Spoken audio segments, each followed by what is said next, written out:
Вернувшись в расположение части, бойцы сильно переживали, что не выполнили приказ и не взяли опорник. А Михаилу предложили уехать в госпиталь из-за того самого осколка, но морпех отказался. Я говорю, зачем, говорю? Сегодня же готовят еще раз, да, укомплектуют, и на завтра опять туда наступаем. Вот так сказали нам. И поэтому, ребят, чтобы не бросить, я сказал, нет, остаюсь, все, остался. После этого через 4 дня только вышли оттуда.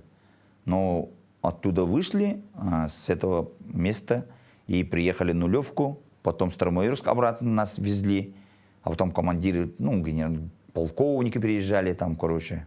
Спасибо за службу, вы задачу свою выполнили. С правой стороны дамбы 5-я армия задачу выполнила. Еще с армией Михаил знал, что противника нельзя недооценивать.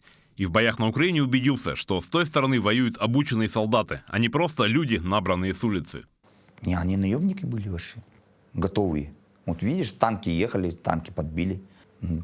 Там же не алкаши же танки подбьют там. Они же готовы были, диверсионная группа там уже у них работала. Уже у них квадрокоптеры уже заранее уже смотрели, как мы выдвигаемся, колонна как уходит, приходит. Так прошли полгода на специальной военной операции. В один из дней Михаил встретился со своим сыном. Джон Ан получил повестку через 3 дня после отца и отправился служить в морскую пехоту. Я 23 сентября, а сын 26 сентября поехал. И мы в Украине через 4-5 месяцев встретились там. Мобилизационный лист получил, мне позвонил, сказал, что мобилизационный лист надо, короче, ему оформить. Я в военкомат позвонил, тоже Сергею Николаевичу Харлампиеву. Он сделал повестку, жене отправил, оттуда с город, он получил эту повестку и сам сразу в военкомат и туда поехал.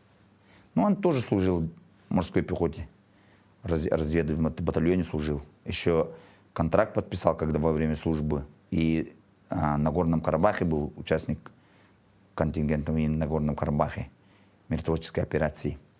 А потом приехал и, уже уволился с армии, приехал, демобилизовался и поступил на службу спасения.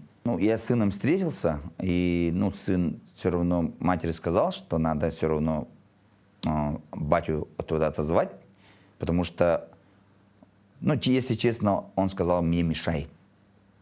Он же воюет там тоже, да? И он сказал, что мне мешает он.